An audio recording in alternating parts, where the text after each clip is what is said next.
Welcome to the Commerce Tomorrow podcast, your one stop to learn about the technology that's powering the future of commerce.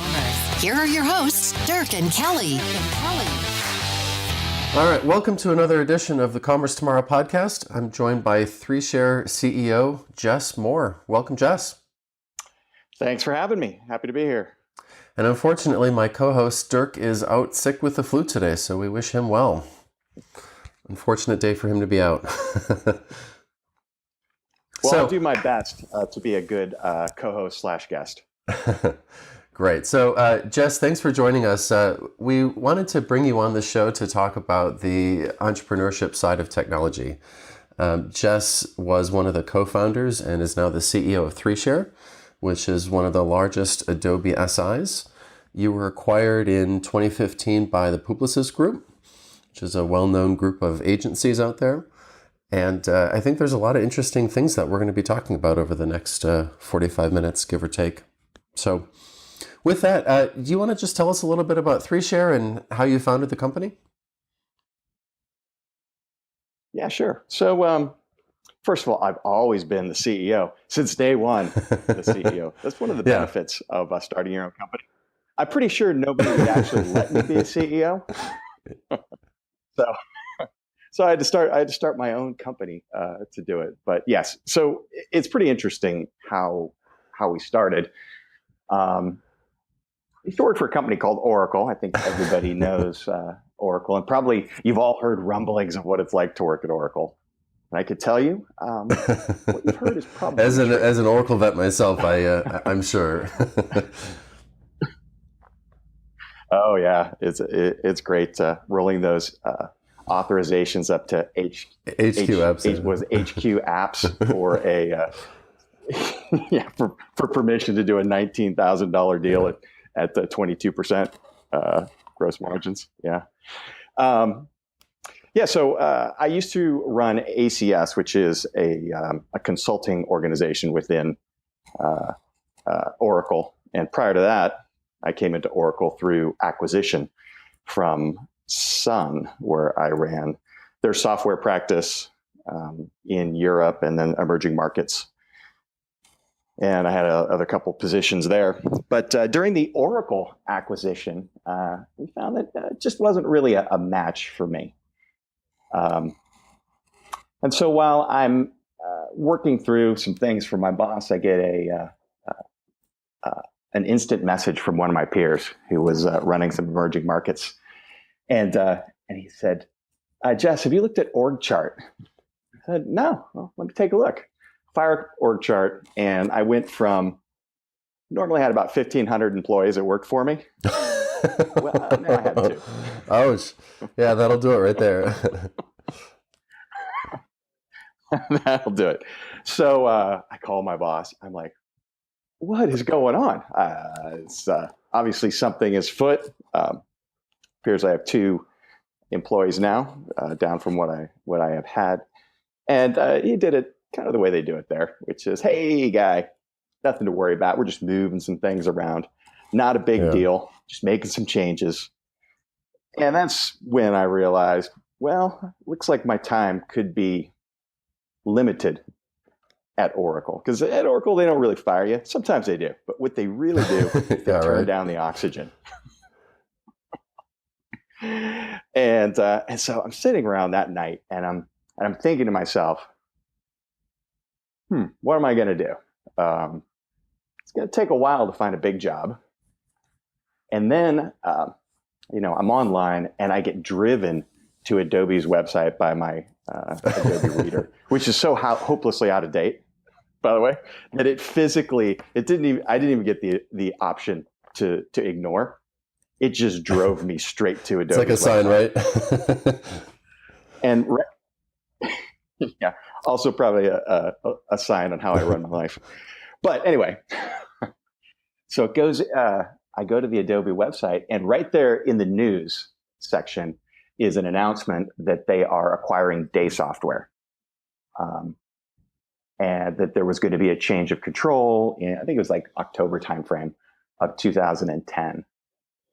And right there, I knew this was going to be a great opportunity. See, I knew most of the people at Day Software because prior to a company that I used to be the VP of sales for called Neogent, which was subsequently acquired by Sun, we did a ton of Day Software implementations. And maybe remind our listeners what Day was and what they do and what their product became.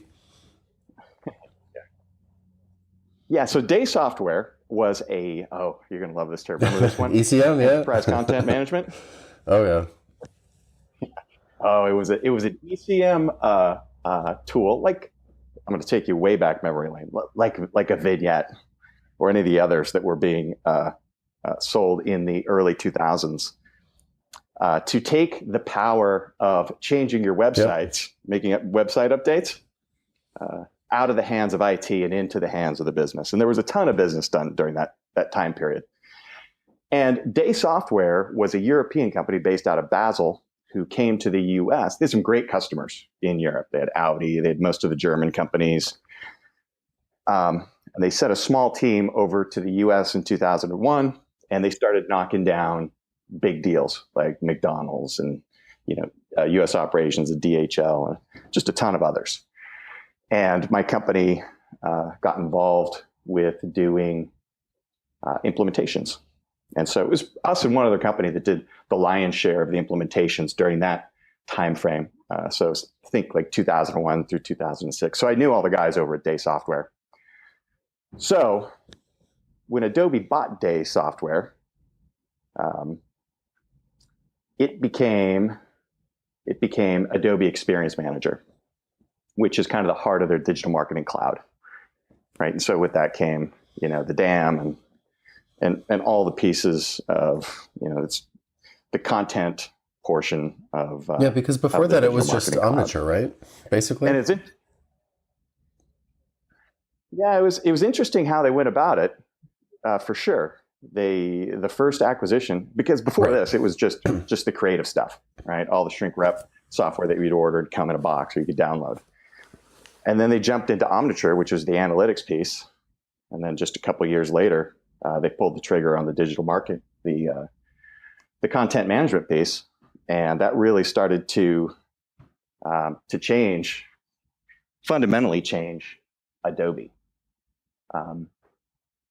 It was the first time that they were really selling enterprise software. And when I say enterprise software, I mean software that you actually take to a customer and you deploy on premises or on-prem or out in the cloud, and it's teams that are doing full lifecycle deployments as opposed to installing software or just integrating tags into a page so you can do some tracking. Yeah, because before that, you're right. It was Photoshop and a few of the other creative products, and then they started building this marketing business. So yeah, it makes sense they would acquire Day. Yeah, and they've done a really good job. If you look at how many acquisitions that companies have done that have just absolutely stunk it up. They came in and the first year, they've literally grown their digital marketing business 20%, like a CAGR of 20% year on year for it's remarkable. And their stock price is reflective of that as well. I mean, they've doubled in just the past year, right? Something like that. Absolutely. Well, and tying that back into where I was when I started 3Share, I see that they're buying Day Software. Now, I knew the guys at Day. They had about probably 17 sales guys. They probably had 50 people or less in their professional services organization, and they were doing about 40 million. And I just knew as soon as Adobe gold out, roughly 260 enterprise level sales guys with deep relationships, right? Deep relationships on the marketing side and the IT side. I knew that the capacity, there was just not going to be enough capacity. So, got on the blower. I called up some friends at Day Software. I said, you guys, we need to get this partnership through, before change of control. Because if Adobe knew that, I could, after change of control, I couldn't go to Adobe and say, hey, I'm starting a partner, I'm starting a company. Right, and exactly. There's nobody working here. can we join the part? I knew that wouldn't work. But through some relationships, we were able to spin up the partnership, and probably within 72 hours before change of control, our partnership, which was basically me and my one partner, Rich Brown, the other co-founder, who was we got the partnership, and it went over with all the other partners. And so in the period between October and the first of the year 2011, Rich and I were feverishly trying to stand up a systems integration company that could do some business starting day one, which is what we did. We got a bunch of the old guys back together, and we convinced them to jump on over. We did our first deal January 1st when we launched our website. Actually started doing some work for Adobe that very day. And then from there, we built the business. It's been an interesting. And the rest is history. I'm a student of entrepreneurship. I actually have an undergraduate degree in entrepreneurship, and I just love the starting of businesses and raising capital and the whole business side of technology. It's fascinating. So tell me a little bit about 3Share today. How many people, some customers you have, and how did you get from zero to that point? Because you make it sound so easy, right? We got our first contract, and then magically we got sold to one of the largest SIs in the world, one of the largest agencies. How does that all work? What's your story? Well, you have to be very skilled. Not everybody can do this. You need a very highly skilled leader like myself who can navigate. No, I'm kidding. A lot of it was luck. A lot of, I'm a firm believer that there are some things that just have to happen to hit the next level, and those things happened, right? So the first year that we started, we knew from day one that this company the exit was going to be acquisition. So we structured the business that way. We kept very clean books. That was a big thing that we were hyper focused on, making sure that our books were as clean as possible. And then we got ultra focused. So before we got on the call, we talked a little bit about how, Adobe's all we do. And it's funny, when I was spinning this up and coming up with the idea, I talked to a ton of mentors that I've had over time, and some peers that have started systems integrations companies and consulting firms. And everybody said the same thing. You got to have more than one tool in your bag. You can't just do Adobe. You need to do like an Adobe and a site. Mm-hmm. Pick a couple of different content management vendors to work with, feather in some other technologies. That way, if something's not hitting, you'll have other ISVs that may be doing a little bit better. And but my thought was, when it comes time to be acquired, usually they're acquiring you for a single technology, capabilities on a single technology. And a lot of the stuff they don't know what to do with. And I've been part of a number of acquisitions, where they say, okay, we're going to buy you for your identity management capabilities. Oh, now we've got this vignette practice that we don't know what to do with. Right. And you can it ends up disintegrating. So we decided to go a mile deep on the Adobe technologies. The other thing that they said is, you don't know how this works. The way it works is you need to bring the ISV leads. That's how you will get your leads. And you're behind the sales cycle. Mm-hmm. If you only do Adobe, nobody's ever going to talk. Nobody's going to ask you what you recommend. Right? So, hey, what do you think, Adobe or Sitecore? If you only do Adobe, you already know what the answer is. Right? So you're always behind. We'd always be behind Adobe in terms of the sales cycle. And that was absolutely true. But I also knew from, running services at Sun that there's a huge appreciation for people that are very deep, for partners that are really deep, that can go in and make customers successful, make them referenceable, especially making them referenceable or making problems go away. And these types of requests usually come from, the people on the ground, not people that are, not major leadership, but the folks on the ground that are trying to get, software sold, customers happy. And we found a real niche where, because of our deep skill sets on the product, we were able to really help Adobe be successful, especially early on when they were getting new customers and trying to make them successful, and really learning how to be a services organization and a software organization. And in fact, it was funny. We became so entwined with their sales team that first year, we probably grew to about 17 people. We were invited to become part of their partner advisory board.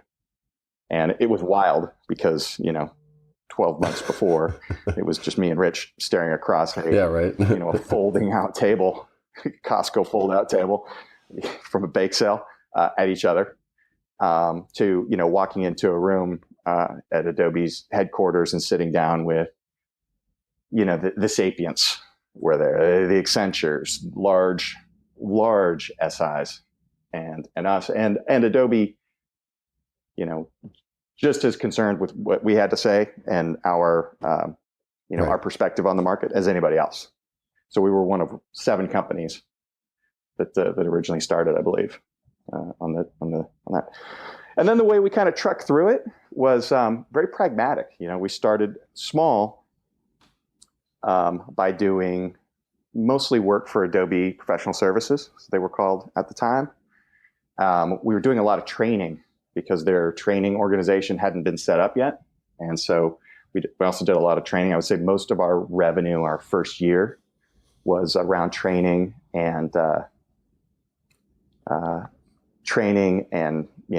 subbing for Adobe. The next year we got some critical mass and we started doing our own projects. I remember Polycom was probably our first project that we did, soup to nuts. And then we just started to build on that. The other interesting thing that we brought on that second year, towards the end of the second year, was a managed service called Remote Operations Management for AEM. And what's significant about that is it's the first time anybody was doing a managed service for AEM. It was before Adobe was pushing their own managed service. And so as a result, now we're the second largest managed service provider of Adobe products. Yeah, that's a good business to be in. It's good, stable, long-term recurring revenue. Makes perfect sense. It is. Yes. It's nice to know that your bills are paid. That you can look forward and see that, hey, if things get lean, at least I can pay my bills for sure. a good And how many people are you at today as a company? For sure. We're a little over 100, close to 120, I think. And we were acquired in 2014 by the Publicis Group, and that was also, it was pivotal for us. I think it was fourth year of our 5-year business plan, and we actually had a number of offers at that time because the technology was getting so hot that most of the larger agencies and SIs wanted to be able to have turnkey capability. Yeah. Right, a turnkey practice. And that's where it really becomes so important to keep your books clean. And I think that's also where it's really important to have that focus. I think if we would have had, because they were obviously looking at lots of people, but I think when you compare, if you're going to make an acquisition and you're looking at 2 companies and one has, 50 people doing, whatever technology you're interested in, and then there's another 150 people doing stuff you don't care about that have been around for 10 years and have, investors that have come in and out, and Series A and Series B and Series C's and all this craziness, versus you find one that has, the same amount of people, that's all they have, super clean books and no other practices, it becomes a no-brainer.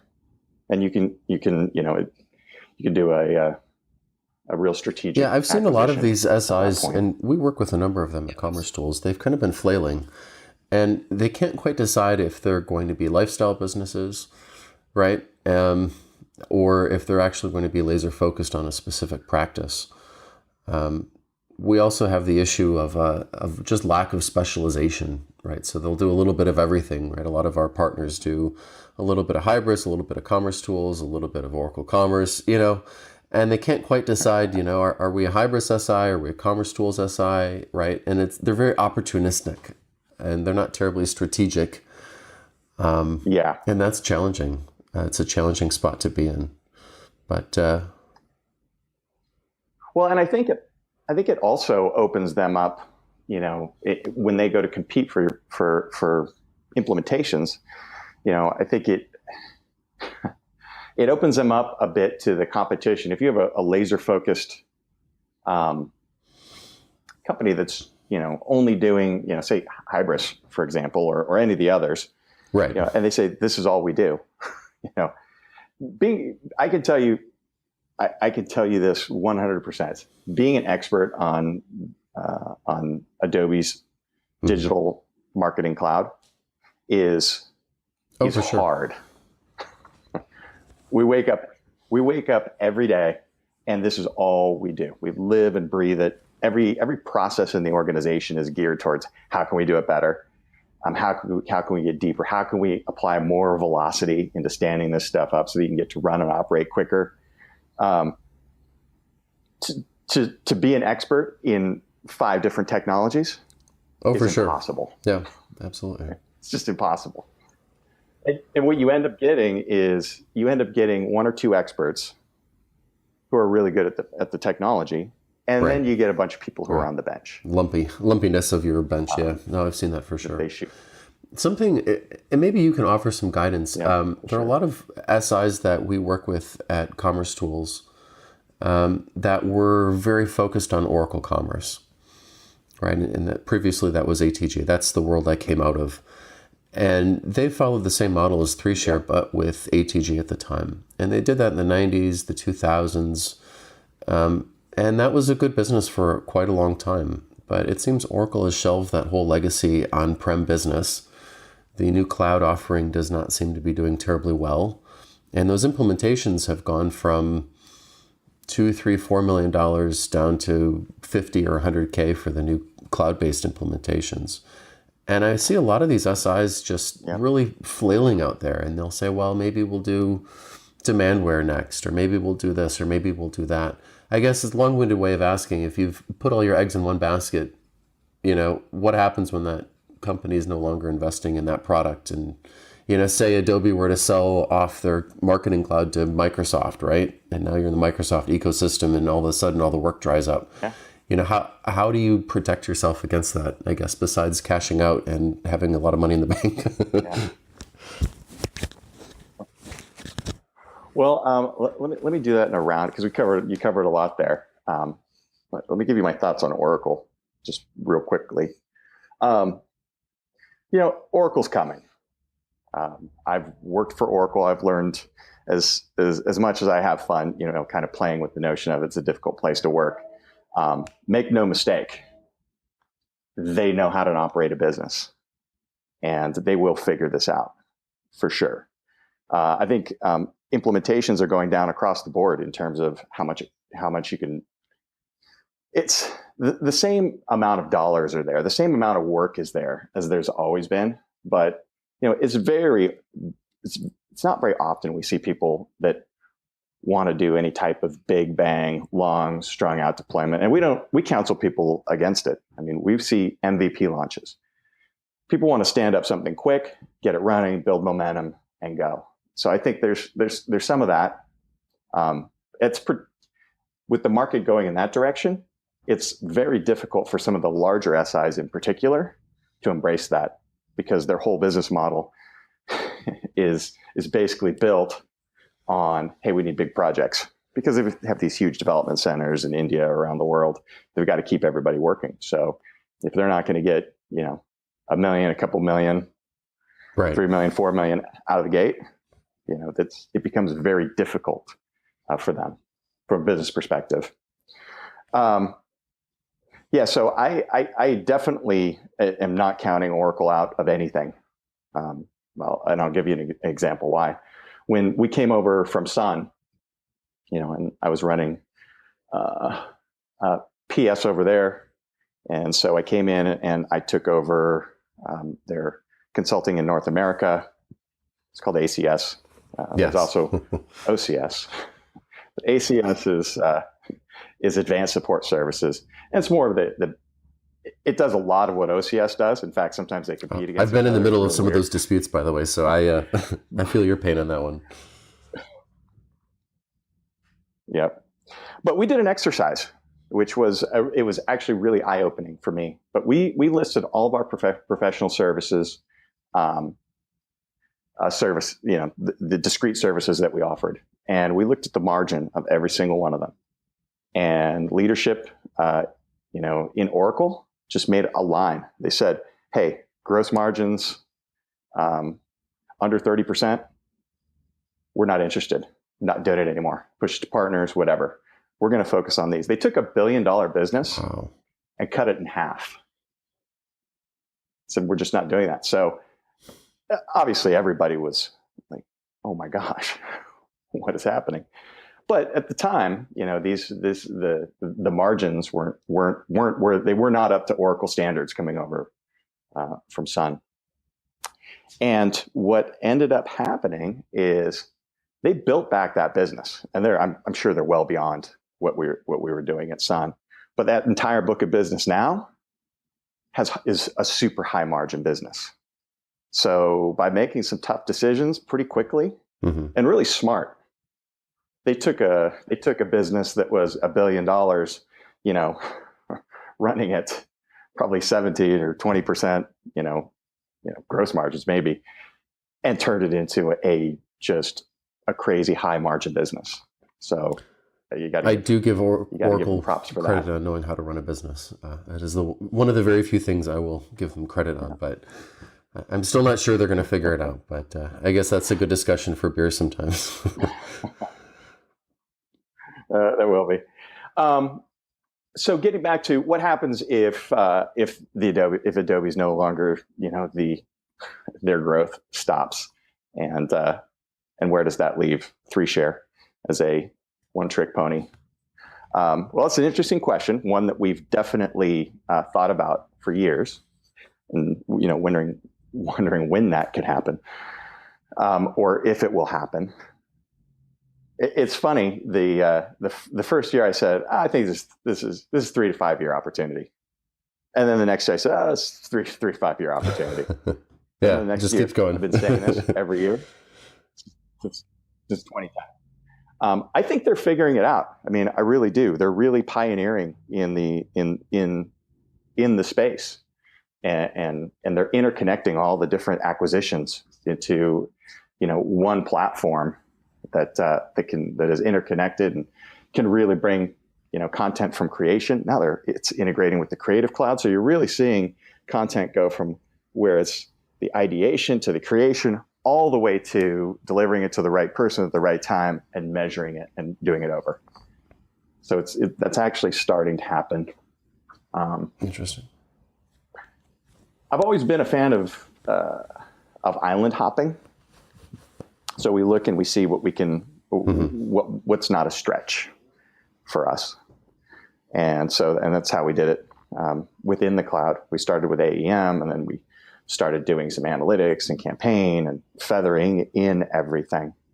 So I feel fairly comfortable over the course of time that Adobe will be bringing in enough kind of newish technologies where it will be a good long time before we get and what stale. do you think their commerce strategy is overall? So we've seen them try to buy Hybris before and some others, but it doesn't seem like they quite, what are they doing? What's your perspective on this side? Because that would be a next logical place for them to make some investments.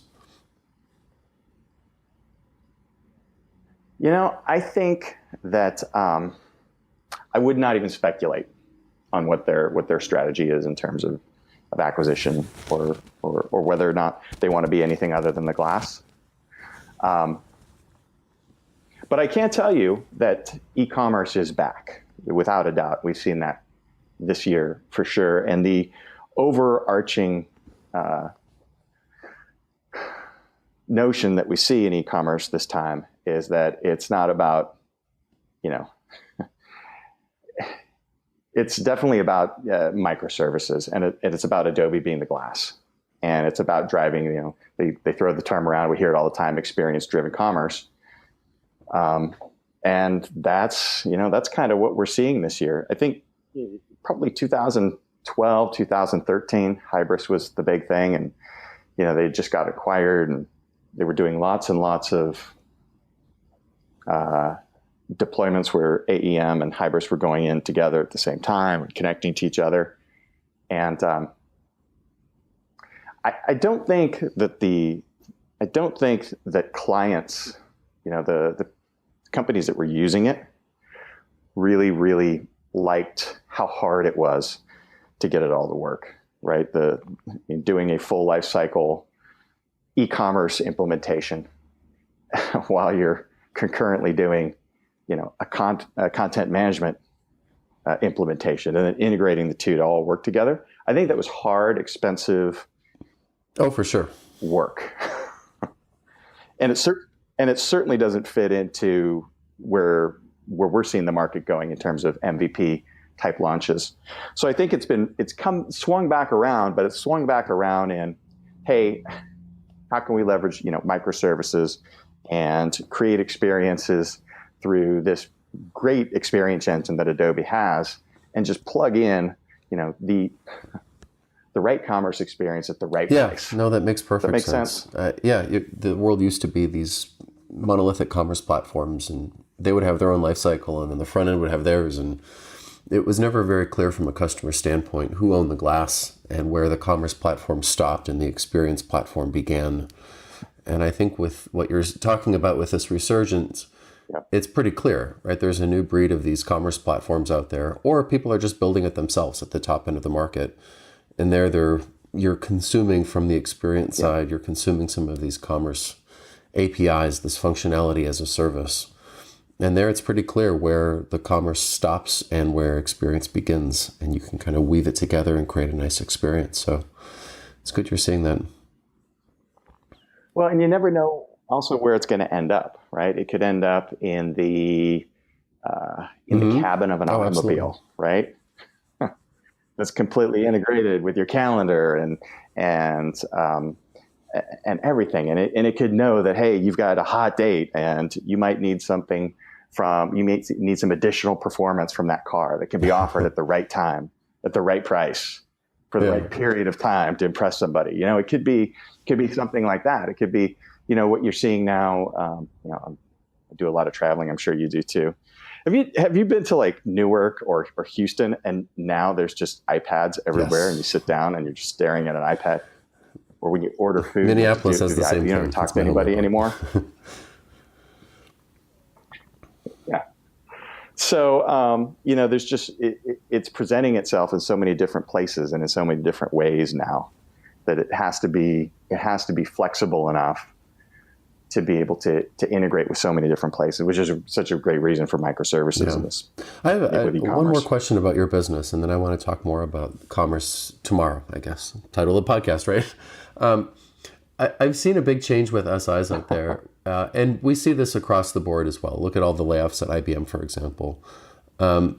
Technology of 10 or 15 years ago required a lot more people, right? You had to deploy things, you had to babysit things in production. Yeah. There was just a lot of development work that needed to happen. And now with microservices, with real cloud taking off, right? Real in air quotes there. There's this whole new ecosystem of technology that eliminates large swaths of what was done before. And in talking to friends who run other SIs, they said that their bill rate is almost doubled. Their blended rate is almost doubled, because they need far fewer people, but those people need to be far more specialized. And I'm wondering if you're seeing the same thing and how that's impacted your business.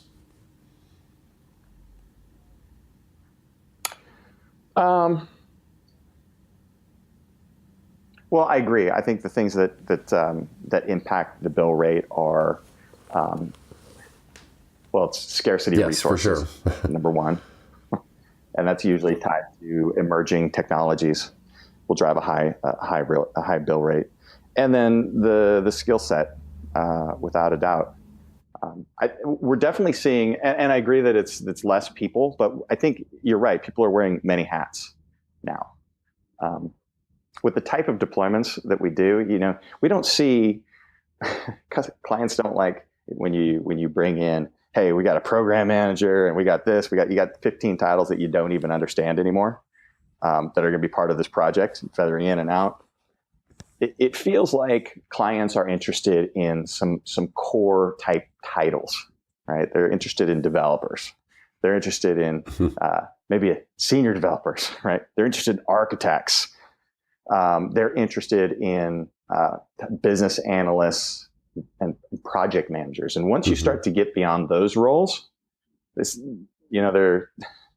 not the appetite that I think there used to be for much beyond that. So you need people that can do a lot, right? And in our business, we have our project management folks, also our business analysts and all of our architects.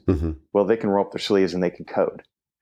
And and they all have this overarching notion of how business operates too. So I think you're right. The question is, does that translate to a higher bill rate? Well, at the same time, all this is happening, it's getting more and more competitive. So I don't think we've seen a steep jump in the actual hourly bill rate over time. But what I have seen is, as we get better and as we are creating IP that increases velocity, that margins. Yeah, and my home space is commerce, right? And we've definitely seen it in the commerce space where there's this upskilling that's required. So it's interesting to see that you haven't witnessed that as much in the more content side of this or the experience side.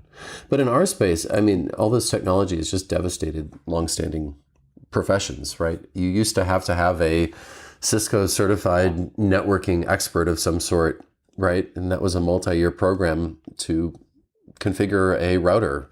Yeah. And now you just create a network virtually, right? So you need an architect who knows the entire stack. Yeah. And that replaces a couple network admins, a couple storage admins. I mean, security, right? It's just remarkable how quickly technology is evolving. No, absolutely. Well, we also see pressure, from offshore. Most of our team is based in the U.S., and then we also about a third of the companies in Argentina. But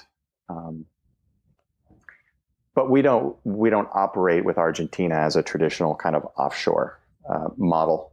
They work back and forth here in the United States, and the rates for Argentina are the same. And in fact, we pay them what they would make if they were up here. And as a result, our attrition in Argentina has been, I think it's been close to zero over the last 6 years. And in fact, I'm proud of this fact.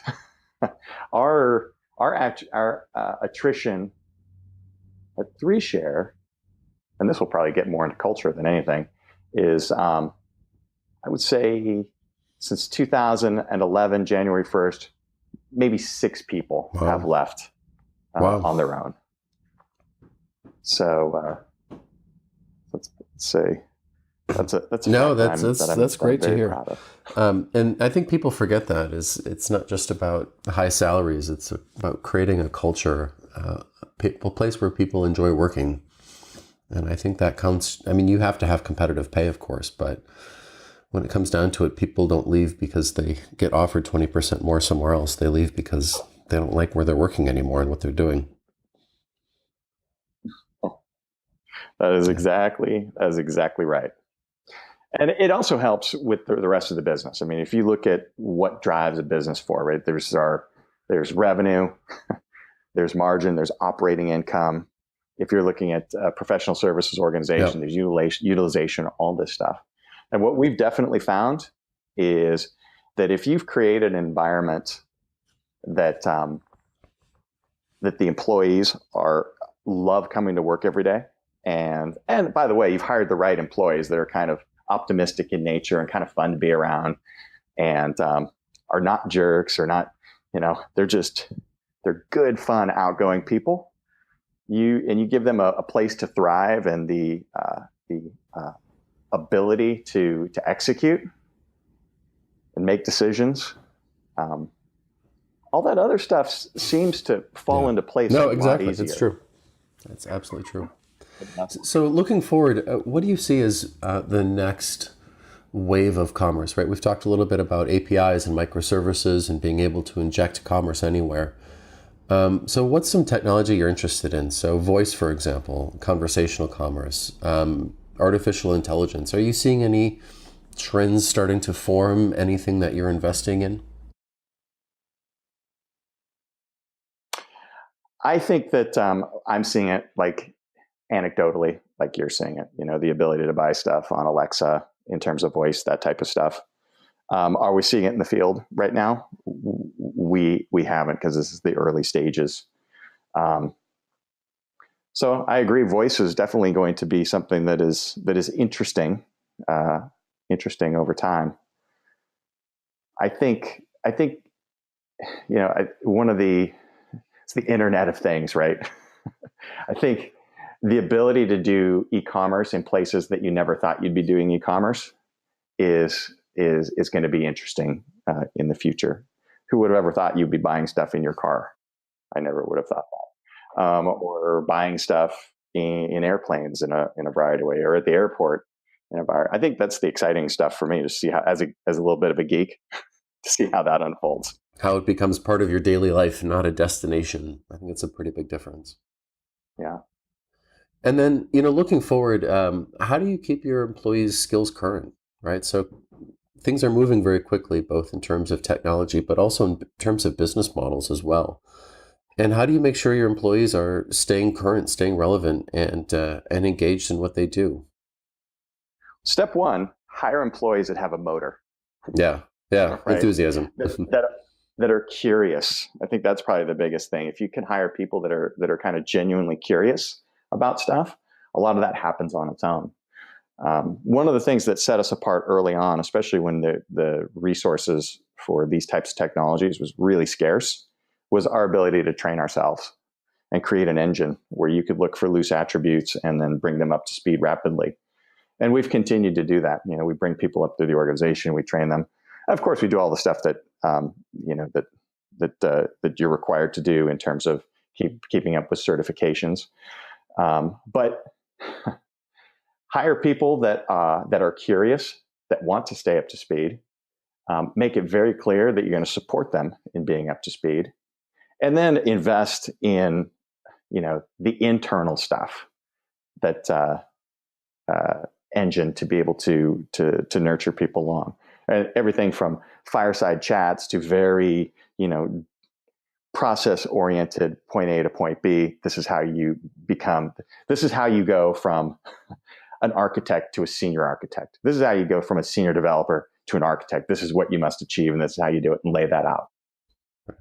So do you have, and this is something I'm personally very interested in, do you have a parallel manager and individual contributor track? Because a lot of times within SIs and ISVs and others, the only way to get ahead is by getting a manager title. And you take a very good architect out of the field and promote them to a manager role, and then they may or may not be a good manager, but you've at least lost somebody who probably would have been happy staying an architect the rest of their career. How do you deal with that? Well, it's challenging, especially in a small, relatively flat organization. We operate, I'd call them, for lack of a better term, pods, where we have a managing partner who has anywhere from 12 to 16 people kind of reporting to them.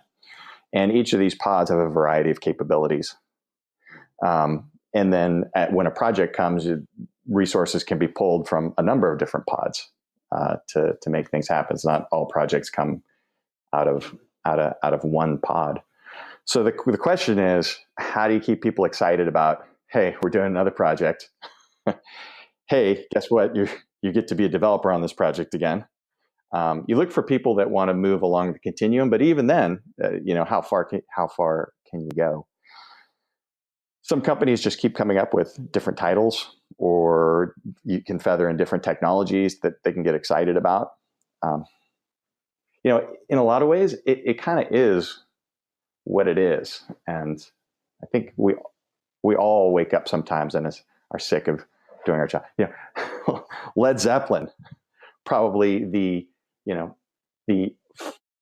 550,000th time they rolled into Minneapolis and played Stairway to Heaven like they'd never played it before. Yeah, exactly right. Is this all there is? Yeah. I get to wake up again and play the exact same music I played last night. Right. And pretend to enjoy it. Part of it is that's what it is. And you try to open up opportunities, and the real superstars find the opportunities. Yeah. I think that's why you see, quite a bit of movement in consulting in general. So we've been lucky that people seem to be happy here, moving up, where we can provide upward mobility and just keeping it exciting. Yeah, I think that makes sense. Very good. Well, any final remarks before we close this episode? No, it's great. It was exciting to talk to you, and certainly happy that you had me on the podcast. Thanks so much for joining us. I think you're a great role model for how to start and maintain. I guess that's probably the most important part, is maintain a successful SI. And I love your strategy of just going really deep on that one topic. It makes it easy to explain what you do, and it makes it easy for the sales reps at Adobe to co-sell with you. So I commend you for your success. All right, with that, thanks again for joining.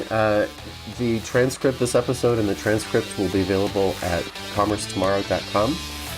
And you can find all of our other episodes there as well. So thanks again for listening, and have a great day.